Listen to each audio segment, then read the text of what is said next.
Well, first off, everybody, thank you so much for spending some time here on this panel for impactful game design. It is a really great opportunity for us to be able to share some experiences with you, and honestly, this is an amazing group of folks who have made some fantastic decisions in finding ways to influence and shape their games to have maximum impact. I run Intelligame. Basically, we're a community where we focus on making connections between games and the real world, and it's really nice to be able to focus a little bit behind the scenes. How are we able to go ahead and make those changes, make those design decisions?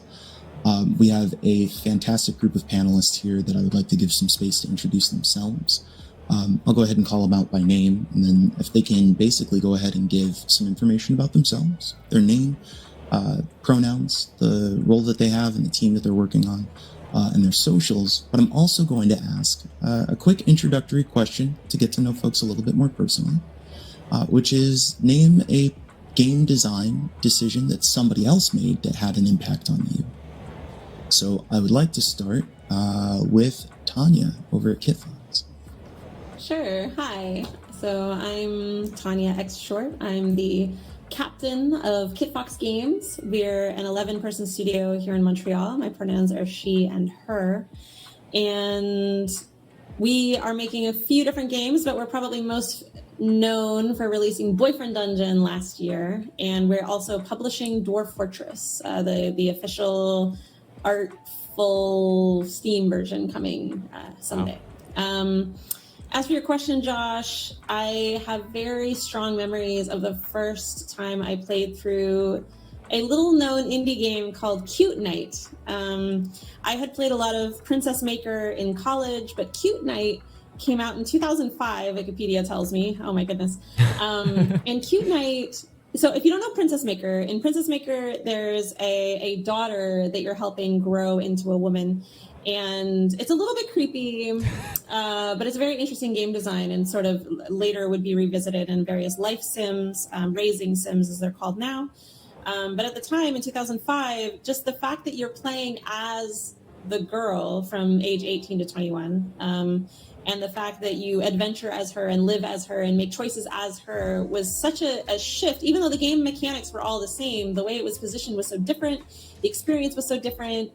I think I really got a taste for what it might be like to play with the subtleties of game design and saw the potential of indie games as early as 2005. That's really amazing. I think there is something about, obviously everyone here is going to be able to talk to the potential of the indie space in particular, but it's those little decisions that end up having those really large impacts. Next, I'm going to go to Alex over at Soft Not Weak. Hey, I'm Alex Abukaram, pronouns they, them, and I'm the creative director at Soft Not Weak, game worker cooperative. Right now there's 5 of us and a bunch of amazing contractors that are working on Spirit Swap, Lo-Fi Beats to Mesh 3.2, which is our debut game. I've been in the industry for about, don't make me say it, 13 years maybe? Mostly indie. And I'm trying to think really hard about like a game design specific moment that really like made me think, oh, I want to get into games. And I do think this is probably not a positive one, but it is one that affected me all the same. One of my favorite games is Luminous. And I remember getting so into it that my mother had to take my PSP away from me. And when I looked up at her, I could see her head and then a box with 4 of her head in my eyes, just kind of navigate. I'm not even kidding. I don't know if it was like an illusion or what, but I was so the Tetris effect, right? That I saw her head. Yeah, right? The Tetris effect. I just saw her head just kind of go through the screen, fall on her actual head, and then disappear. And that's when I was like, okay, games are some powerful stuff. I had the same experience with DDR. The first time I started playing that, I would just I would play a bunch of Dance Dance Revolution, and then I would like turn away, and I would just see arrows scrolling in. Probably something I should be working on. Flew too close to the DDR sun. Next, let's go to Rejan, who also is with Stuff Not Weak.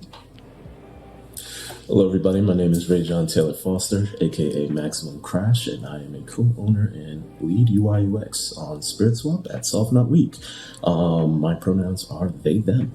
And I guess in regards to my history in games, I started off doing Flash games on Newgrounds and Board.com and transitioned into mobile games and slowly made my way up into larger games with SpiritSwap being the largest so far. To answer your question, Josh, a game that has had an impact on me very similarly to Alex is Rez, where I think the first time I loaded that up on my Dreamcast and I just got sucked into it. I really love shmups and I also really love music, and then just a combination of those factors enabling me to engage with that experience at a just a larger facet than I've ever experienced in my childhood. Definitely opened my mind to like, wow, this is like video games with a capital V and G. And so far since then, that impact has essentially led me to you. Wolf, Rez is, it is one of those games. Like, it's just, you play it and you're like, I didn't know games could do this. And then they do it. And then they do more. Anyway, Tetris, I don't have a whole discussion about Tetris Connected, but it's fine. Last but not least, Charles McGregor. Please. Yeah, my name's Charles McGregor. My pronouns are he, him. I am the founder of Tribe Games, and I made a game called Hyperdot, an action arcade game where you dodge everything. I guess my experience with the games industry, I've been like making games since I was around 8 years old, but like I've been doing it professionally probably, I would say a good mark would be like 6 to 7 years. To answer your question, so there are a lot of games that have had a huge impact on me in the past. Probably one that has impacted me and like changed a lot of like how I perceive and like view like different design things or like even like design goals would be Journey. Me and my brother was watching me play Journey for the 2.5 hours that it took us to play through, and at the end I was like, we were nearly tearing up because it was just like so impactful. The design philosophy of just like meeting people through a multiplayer experience, not knowing like, oh yeah, they're this person. Like we had a moment where we almost lost the other person that we saw. And then right at the end of it, at the end where it showed all the people that you interacted with, it only showed one person, and we just like bursted out and like just started clapping. Like it was a really impactful moment, and something that I hope that I'm able to impart in the future to others with my games and my expression and such. Yeah. Oh my gosh. I think probably every person on this panel, when you said Journey, were just like, oh yeah. All's been affected. Yeah. But this is part of why we're having this discussion today, because it turns out there are all sorts of different ways that you're able to design really strong impact in a game. And particularly as we find that sort of the community of players grows, that we have far more people who have access to really strong gaming platforms, whether they're in their hands with a cell phone or a Switch or a Steam Deck or maybe a full-on gaming computer. There are all sorts of people who are reaching into this medium. And as we go ahead and create new experiences and we experiment and find ways to tie people together, we also want to keep in mind, like, what are the ways that we can be making some conscious decisions in the games that we're creating to open up to new experiences, to make spaces for folks who may be coming into games for the first time, to provide opportunities for visibility, for recognition, for discussion in communities that perhaps have not had those opportunities in the past. And so this fantastic slate of panelists is going to be able to give us a little bit of that information. Over the course of the rest of this panel, we're going to talk a little bit about the individual projects that these folks have worked on and some of the design decisions that they put into their projects. Then we're also going to spend some time talking about recommendations of what you could be doing moving forward, particular things that are good to keep in mind. Now, there may be some discussion of like potential pitfalls, but we generally want to stray on the side of like, where is the direction that we want to go instead of where is the direction that we don't want to go. From there, we'll go into just some overall shout-out recommendations. Now, I promise you, this group of folks has a ton of cool recommendations, and they're not just games, so be excited about that. And then we'll go ahead and make sure that we have some time for wrap-up so that everybody can tell you about the projects they're working on, where you can go to support them, that kind of thing. And just so folks know, there are tons of supporters for each of you in the chat right now. A lot, yeah. So I hope everybody has the understanding that, like, yo, this is a great group of people. So I want to start off with Alex. Alex and Rajan talking about Spirit Swap. Now, you already brought up a little bit about the, lo-fi beats to match 3-2. What is it about? I think the world building in particular really stands out in Spirit Swap. Can you tell me a little bit about what that process was and what inspired you to take the direction that you did with Spirit Swap? Do you mind if I start off, Rajan? Please. Thank you. With Spirit Swap, since it was like our debut game, I really wanted to do something that I had personally never seen. Just for some context, I'm from Lebanon, which is a Middle Eastern / Swana, Southwest Asia and North Africa, that, Arab country. And I really wanted to put that into the game in the most unassuming way. But I've immigrated to America, so I felt like because a game is a collaborative effort, it wouldn't make sense to just have my vision, even if I was creative director. You know what I mean? So while we were building the game, and I was taking from my background of Lebanon, the architecture, the climate, I thought of like, how could I make it more representative of the team working on it? And that's when we decided to ask people on the team to design a character. So you'll see all of the characters on screen while I talk. That's the main character is Samar, and you see her with like her frog. But there's characters like there's a character that Rajan has designed. There's characters that our programmers have designed. There's characters. And we basically were trying to put like to make it a celebration of who we are, and to because video games are such a nice escapist medium. Especially in like, I know a lot of people will disagree with me, like, no, games are supposed to be like impactful in a very like deep, visceral way. That's true.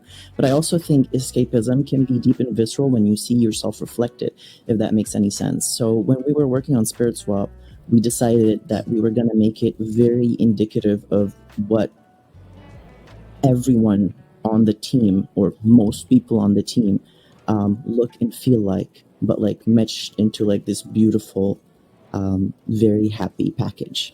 And that's where we went with world building. Absolutely. Yeah. To add to that, if I can, Yeah, I would please. definitely say, part of that lo-fi-ness, right? A lot of people think lo-fi is about being retro. But for us, lo-fi and nostalgia, it's more so about making a game that feels like home. Because what's more nostalgic than the people that you grew up with and the people that you love? And in regards to the world and the design of our game, it's definitely tied and less in like, the floors in the limited spaces, the liminal spaces of our old malls. No, it's more like, I'm remembering the smell of my grandmother's coffee, or like the food that my mom used to make, or the cousins and friends that I've made back home in New York, and really like missing them and exploring them through this space and what that means for each of us on the team. Especially with somebody like myself. I'm not from Lebanon, so being able to work with Alex, that means I'm spending a lot more time asking questions and listening than I am saying, okay, well, what would be the best thing to do here? What would be the coolest thing? It's more so like, okay, what is the thing that feels the most like home, right? Like when you see this, you go, wow, like you get to soak it in, and giving the team space to do that and allowing everybody on the team the space to feel like this game feels like home is definitely like the most important part for us. Yeah, and I'm imagining that there are a number of folks in chat who have picked up the Spirit Swap demo on Steam, but it does have this very distinct flavor and vibe where it's like it's joyous, right? Like but it's chill and it feels. I think a lot of times when folks are trying to figure out how do you make a game that's going to like appeal to a big group of people, it's how do I create the most sort of like generic catch-all, don't want to necessarily stick out, right? But I think probably each of us have been able to find these experiences in the indie space where it's like, no, you told a specific story, you tied into a specific feeling, and so that's what made it resonate. And I think that, you know, talking about that sort of pastiche, I think is the word, of experiences that you're all able to bring as team members to the game. I think that sort of that flavor, that blended flavor, comes out really strongly. So, yeah, thank you for talking on that a little bit. Tanya, I would like to talk with you a little bit next. Now, Boyfriend Dungeon, of course, a very well-known indie title, finds these opportunities to blend some romance and some dungeon crawling in interesting new ways. And it seems like one of the interesting things that you brought to the game was this idea of making sort of these impactful mechanics, right? And particularly blending the dungeon crawling with the dating. Could you talk a little bit about what guided that particular process? Yeah, I mean, I was always interested in dating sims, but I had trouble getting into them when they're just visual novels. And so my favorite ones were always, like, for example, Azure Dreams, I loved back in the day in PS1, when I could do a little bit of dating and then do a little bit of something else. You know, I get restless, I want to fight a monster or craft something or something like that. And yet I always felt for the longest time like even though I had a silent protagonist who didn't talk, and even though I wasn't able to express myself in the game, I still was being alienated as myself because I was only allowed to date a certain kind of person. I was only allowed to date, well, let's put it bluntly, young women, and I couldn't date the hot men. Like the men would just be there, and I would feel like they were flirting with me, but no, they were just written. It was supposed to be bro vibes, alas. And so when we started working on Boyfriend Dungeon, I mean, thankfully, you know, I've always wanted to work with a diverse set of people, and there were a lot of different gender identities and sexualities represented on the team. And so when I said, you know, I felt excluded, like I want to make a game where I can date whoever. Like I don't want to not date the women, but I just want to date whoever I want. And everybody on the team was like, yeah, I get it. I understand that. And by integrating, you know, by learning from them and really, like you said, like looking at the moments that I wanted, it was sort of easy to see, like, okay, even if the protagonist isn't acting, they can still be more welcoming than silent protagonists have in the past. And so as we went developing the game more and more, we started asking, well, how can we make people feel more welcome? How can we make people feel more included and not feel like this game is telling them that it's not for them, that it's for somebody else? Because I've had that feeling in games I've played and I didn't want to replicate it. Yeah, and I think that comes across really strongly in, you know, just providing sort of that overall accessibility, not just in, you know, are you able to date any character sort of regardless of gender, but also like how many people are you involved with? What are the different ways that, you know, there are discussions about, you know, about consent or about making sure that it's like, oh, are you okay with the idea that I'm seeing this other person? It seems to take it seems to give an opportunity to take a little bit of a broader look at what it means to be in the space of Boyfriend Dungeon, and maybe provide some opportunities for people to do some self-reflection too. Thank you. Yeah, we've definitely seen in our community that a lot of people have responded to the game that way. That we've seen two kinds of very positive response. One, that they're able to be themselves in a dating sim, which they've never been able to. They've been able to be, you know, romantic but asexual, or they've been able to be polyamorous, or whatever it is that games traditionally lock away. that's one response we've gotten, that, oh, I'm able to be closer to my true self. The other response we've gotten that's been very positive has been that they've been able to explore more types of love than they normally would, even if they are straight. Being able to try out something different has been really rewarding for some folks, and I'm glad that we can enable that. Yeah, it's I think it's really fantastic to be able to provide a range of opportunities. And again, I mean, we can get into how it's been a little bit of a mess. I'm going to be completely honest. Trying to support everyone doing everything will never be the cleanest, most well working system. Sometimes the best way to support anything is to do nothing. And that has its downsides as well. So we can get into that later if you want. But I'm glad it works for some people sometimes, at least. Can I say something, Tanya? Sorry, can I say something? Oh yeah, please jump in. Of course. Tanya, as a game person, I really love that I was able to play all of the routes in Boyfriend Dungeon in one go. I felt like that game really respected my time. I don't know if that was the intent or not, but I felt so seen as someone who's like, I don't have the time to go over and over. That's like my one big problem. I romanced everybody and I got every cutscene, and then I was able to be like, okay, now I just wait for the DLC. It was very satisfying. So thank you for that. Thank you very much, Alex. Yeah, it was absolutely one of my goals. I respect people's time very much. We did actually get a few people complaining, if you can believe it, that they said it wasn't a true dating sim because I guess they were very attached to the one true love ideal. And I thought, well, I guess this isn't the game for you. And that's okay. No, that's a very close perspective as well. One person. Yeah, the romancing one person is very Yeah, you could also just romance one person. Right? Yeah. But you gave that option though, at least. That's the thing, and that's what's important. You have that access, and as you said, the option to romance something outside of your usual norm is always fantastic to explore that as well. So yeah, fair play. You can't please everybody as well, so It's true. You can try, and I definitely tried to be as inclusive, but everyone is still a bit much. Well, see, you can make impactful decisions, not just in, representation, but also just in, different ways to respect a player's time in a medium. Yeah. So, very cool. Charles, I want to give you a little bit of time, particularly with Hyperdot. Now, there were a lot of design considerations that you brought in terms of accessibility to Hyperdot. Could you talk a little bit about that process? Sure. So normally, whenever somebody sees Hyperdot or something like that, so a common response is oh yeah, that game was designed from the ground up with accessibility in mind. And unfortunately, that is not the case. I do not want to give off the oh yes, I was always on the up and up.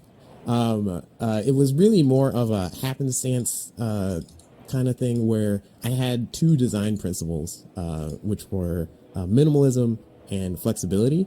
And because I was so stringent on okay, I want to be able to be yeah, there's only one thing you have to deal with, which is movement. There's nothing else. There's no other additional buttons or anything. I want to be able to communicate to you in a screenshot what exactly is going on. What's going on, the mode, the everything. Being able to use any type of controller that you want. So if you plug in your PS4 controller onto your computer, then it'll work. If you plug in your Xbox controller, it works. Your Switch Pro controller, it works. Those kind of things were the original inspiration for a lot of the flexibility portions of Hyperdot. But it wasn't until I actually got it in the hands of someone who was blind, who was yeah, I'm gonna try and play Hyperdot. I was oh, okay, because again, I didn't do much prep, but having them play it and then seeing them just physically just struggle to at all play, they were trying really hard, and then they're ah, sorry, it's just I just can't do it. It's all good, no problem. But that was crushing to me. To see somebody not be able to even enjoy the game. Hyperdot is a hard game, but I don't want to put a barrier for you to even to be able to play it. And that was part of the inspiration. The other major part was for me implementing Tobii eye tracking, which is like an eye tracker, so you can play the game only with your eyes. One of my friends like won it actually at a GDC event, and they were like, "Oh, you should put it in there." So then I was like, "Yeah, well, why not?" And then I thought it would be more of a novel thing, but after like putting it in there and then seeing and like thinking about it, it's like, oh, this could be really good for accessibility. And that's kind of where like the journey of putting in all the different accessibility options and focusing on that really started, was like those 2 moments of like, okay, now these are things that I would really want to try and make it so that as many people can play or have as little barriers to entry in as possible. And like it's definitely like gratifying to be able to see that people have been able to play who typically are like, oh yeah, I can't play this style of game before because XYZ things. And like it's just like a lot of asking and trying to learn from other people really is like probably my top thing that I always say, is that like go and talk to the people who are like really into or really care about these things, because this is the things that they care about. Like I did a similar thing with the achievements in Hyperdot. Sure. With I know that there are achievement hunters. There are people who really love achievements, and achievements tend to get the second like a second, like, oh yeah, I forgot we have to add achievements, and they'll add some achievements that are not all that good. So like I wanted to make sure that, oh yeah, I want to cater to them, and be like, okay, I'm gonna reach out to that community, try and figure out what are the best practices, what are things that people don't like, and such and stuff like that. So a lot of asking from like other perspectives on things really was some of the catalyst of like the achievements, the accessibility, and things like that. That's amazing, That's Charles. really amazing. Yeah. I will admit there are some questions in chat.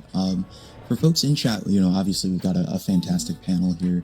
If you do have questions, feel free to put them in. I can't promise that we'll get to them all because I'm sure we're going to have some really good ones. But the question that somebody asked in chat, Mega Miley, was actually kind of the same for me, was what are the ways that you provide accessibility to somebody who's blind in Hyperdot? Because it looks like it's just such a visually focused game. Sure. So the main things that I was able to do is I was able to add in like high contrast mode. So the game will always be in either like a really like a white background or a black background, so that you can always see. Having it so that the indicators of certain levels or the indicators are a little bit more apparent and bold, and then having the order of the levels actually was another big thing, because when we first started doing a lot of like the accessibility research, we actually reached out to a bunch of disabled streamers, and one of them had low vision impairment, and he was actually the only one that could not complete could not like progress in the game, because there's a dark mode where you can't see everything around you, so you are a light and then all the enemies are going, and well, that also was a huge gut punch. I was like, oh my, you can't pass this because of the order of the levels, or like because you can skip levels, and there's no like penalty there. You just have to complete a certain amount in order to unlock amount. So you just have to complete 4 to unlock the next group, then you have to complete 8, and so on and so forth. But like the order really actually was a surprising thing that helped make it so that if there is like a certain type of mode, like if you really don't like ice mode, where you're constantly moving no matter what, if you really don't like that kind of stuff, that like having that order and having that flexibility of like, okay, it's okay if you skip all of these, or if you move all, like you wait until the last bit to do these. That was really a huge addition in terms of accessibility.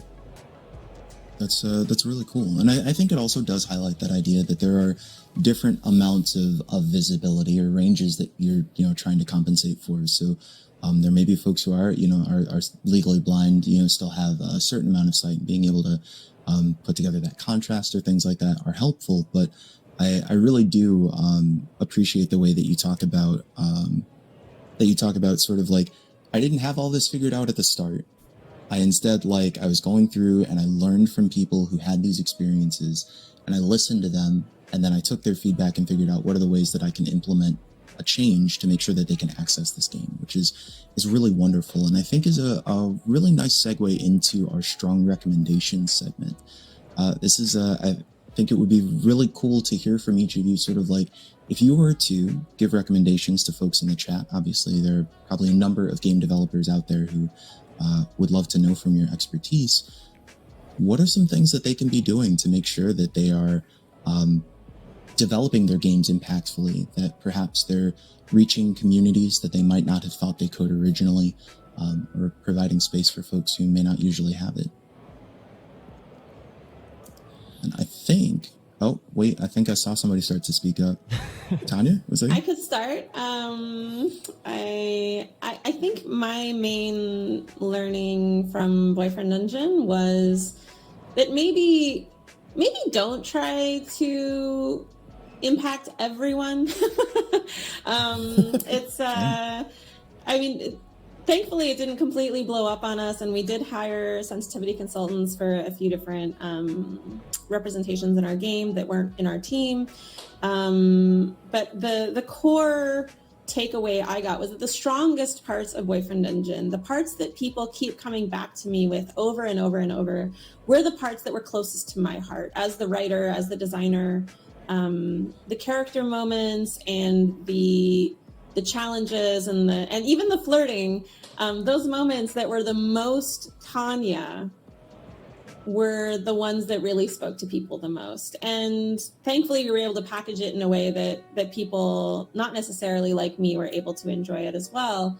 But I think my lesson for myself going forward is, if I can really reflect on what makes me and what have I been through and what experiences have I had, and really trying to communicate those to other people as an artist, I think that that's going to create the strongest resonance and impact, regardless of who plays. And so that would be my recommendation, whether you're new to games or a veteran, really to try. You don't necessarily need to make it autobiographical, but just looking at, I love the joy of Spirit Swap. When I see even just a tiny clip, the joy just leaps out of there. And I think that's universal and healing. And maybe part of that is that I have this deep hunger for joy. I always want more joy. But I think there's a lot of people out there like that. And I just, I hope that you can also find something, whoever's watching, young game designer, old game designer. It's less about the autobiography and just more about being true to what you feel is correct and welcoming and good. Yeah, I like that a lot. And so other folks were about to jump in. I can call on you if I need to. If I may. One thing that actually, to piggyback off of Tanya, I think that it really is really impactful to have it so that it's coming from your voice. One thing I've noticed when I see streams of Hyperdot or videos of Hyperdot is if the person knows that I made the game, every time they make a screw up or they do something geez, they call me out in particular rather than dang it game, or generic thing, and it really I can see I am communicating with them on some type of deeper connection rather than just this is a some entertainment vessel, and then they're just like extracting. This is just a transactional extraction here, and like having it so that like, oh, there's a deeper connection here. It's surprising how many people have like a visual reaction to the triangles in the game, and like having these connections of like, oh, I can understand where some design principles are from the player standpoint, or like, oh, I can how this UI slides in, or like how all these things happen. There's like a certain characteristic of like that is distinctly me, and the more that you get to play, the more that you get to see that, the more you can like understand the certain mannerisms and things that I like to come across a lot of like, oh, I want to add in this random thing that probably no one's gonna ever see, but like one person or two people might see, and like those are definitely some of the things that I would want to say, like, oh yeah, having in those small personal touches, having in those small or having in those things that are like distinctly you, really help like leave an impact on like, oh yeah, I can understand that, especially when you're talking to like a game developer who's like, oh yeah, I want to learn from a variety of games and is learning from games and such. That's really, really helpful. That makes a lot of sense, and I think as many folks on here have been on stream. I'm a streamer myself. You know, being able to see those interactions between people and seeing what they engage with is a really great way to figure out like what is really speaking to players and whatnot. So that's wonderful. All right, Rajan, I'm gonna jump to you because I feel like I've seen a hot room. Yeah, no, like a lot of the things that Charles is saying resonates with me, because in a lot of the design that we do for Spirit Swap, it's definitely more focused on making sure that we're designing for not just our friends and family, but making sure that we can make sure that everybody can play our game. But as Tanya mentions, it's also difficult to make sure that we can make that happen for everyone. So I think the biggest recommendation I can give for like younger designers or even older designers is sometimes the first and most accessible thing you can do to make your game more accessible is to, if you're wearing glasses, take your glasses off. And if you can't still recognize or read your game, then you may have some design things you need to change through graphic design, color theory, or shape theory. But accessibility always starts at home. It starts closer than you think. And in testing and asking questions to the people in not only your community, but also to folks who don't normally play the game that you play, you would gain insight that you would never have had before. So be an open listener and be willing to not just search or listen for answers, but to be hungry for them as well. Yeah. I agree. As one, Say that. I will say that like it is every time we talk, Rajan, there's like you'll take and you start off and it feels like, oh yeah, this is cool, and then it just hits this like deep Zen level, and Yeah. you're like searching for keep the search for answers. Like I need to carry that in my soul. Alex.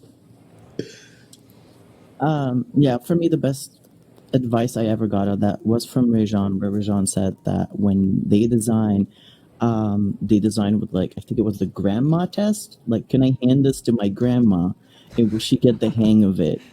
You know, like someone who didn't grow up with devices or like doesn't necessarily play video games. I don't know. Did I paraphrase you wrong, Rajan? Because I feel like maybe I'm misrepresenting what you said. No, that's 100% correct. If grandma, I thought that or really- yeah, I think even like an even deeper one, coming from where I'm from, because I'm from New York. So like for me, it's the single mother test. Like a single mom running home on the subway at home at 8 p.m. can't play your game. Like there's a problem. And I think like that is like for me, like even just accessibility also comes down to having access to games. But don't let me take your time, Alex. My bad. There's so much. No, I mean, I love listening to you. I guess I kind of forgot the question. Was it like a recommendation for like game designers? Was it? Yeah, I recommend. Making more Yeah, a impactful recommendation games? for designers. Okay. Yes. Here's my actual recommendation. watch reality TV shows that have been running for a long time. You will learn so much about iteration, keeping mechanics fresh. I'm not even kidding. Like, people will laugh, but It's true. okay.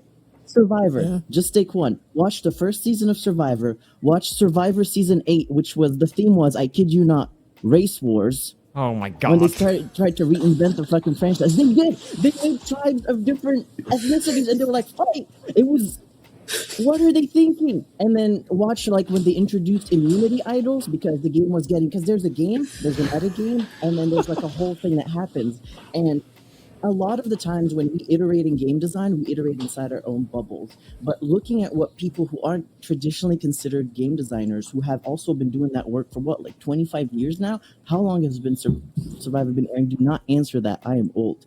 So if you just see that, and if you watch that, you learn so much about how you can tweak your design in ways to not only challenge your player's expectation, but also to refresh something that is very familiar. For example, I'll just take an example for Spirit Swap.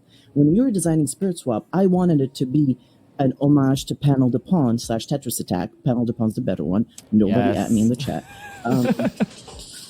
More feminine design games. Anyway, so but I didn't want it to be a one-to-one copy. I wanted you to be able to play it like that. So, you know, normal thing, we were building our kind of, I want to say, clone.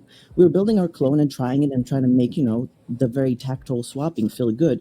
And we had our first run of playtest on like the ugliest looking prototype ever.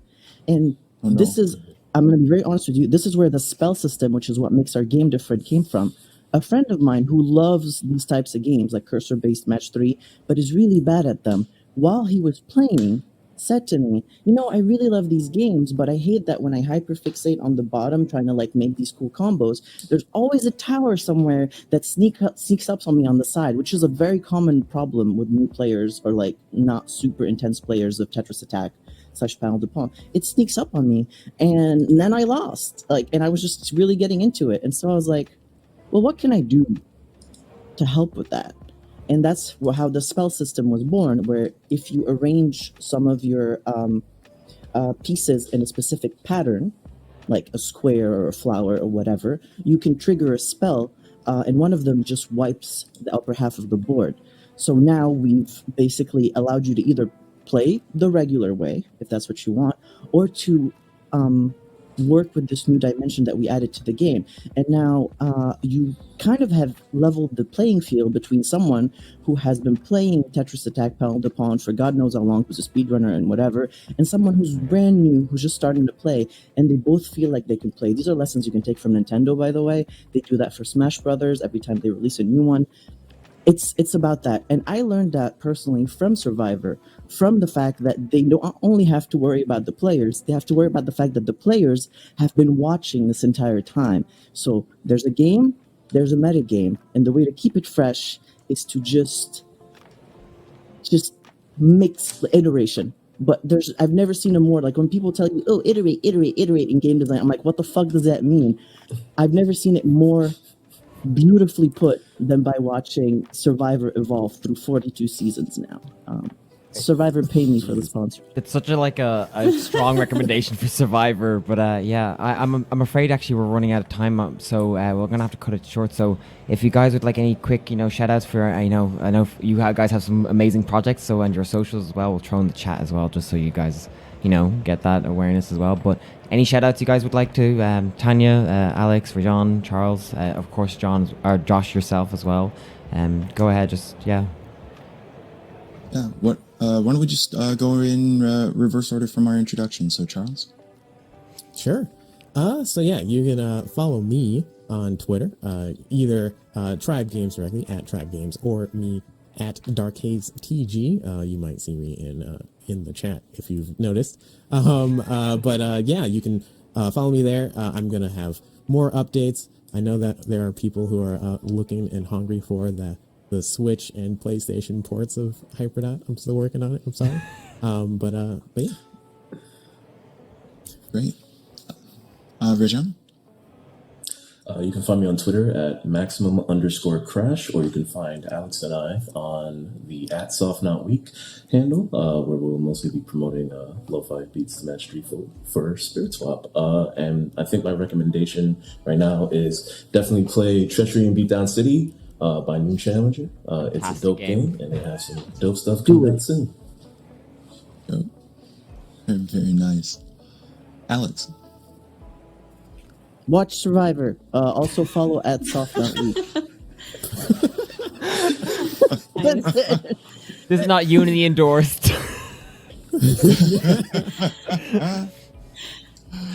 And I'm Tanya. You can follow me at Tanya X Short, or I highly recommend you look up Boyfriend Dungeon. Kitfox Games has a very active Twitter. And Boyfriend Dungeon is not just about dating boyfriends, it's about dating your weapons. So we have 7 different gorgeous weapons for you to date, and we're currently working on a big update to add 2 more weapons and another dungeon and formal wear. They're actually going to have a TikTok live Q&A tomorrow.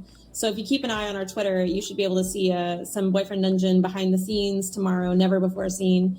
And my recommendation for random cool media would be to look up Taika Waititi's lesser known films and shows. I really, really loved Boy. And he's also attached to Reservation Dogs, which is one of the best TV shows in the past 10 years, I would say. So yeah, that would be my recommendation if you're hungry for some well-written, new, inspiring content. It's amazing. And Josh, yourself, of course, the amazing moderator. Go ahead. I just want to make sure, Alex, did you want to shout out yourself at some point? Or did you just want to call it Soft Not Week? Just want to give you the space. No, @Soft Not Week is all good. Right. You'll see Soft Not Week. Soft Not Week. Do it. All right. And for folks, it's great to have spent the time with you. My name's Josh. Pronouns he, him. I think I missed that at the beginning. But you can find me at twitch.tv/Intelligame, where we're actually running a program we're calling IntelliGDC. Some content with some fantastic developers, including some stuff that we're running tonight from 4:30 to 8 Pacific time. And you'll actually see a familiar face from here on the panel tonight if you swing in. Amazing. Thank you all so much for joining. You are all fantastic. Coming up now, or we'll have a break, but when we get back, we are going to be speaking with the creators from Tunic. Again, thank you everybody for joining, especially in the chat. Everyone loves you guys, so thank you so much for taking part in this panel. And Josh, yeah, thank you so much. You were a star. Have a good one, everybody. See you back here in a bit. Thanks for the opportunity. Thanks, Cal. Bye. Thank you.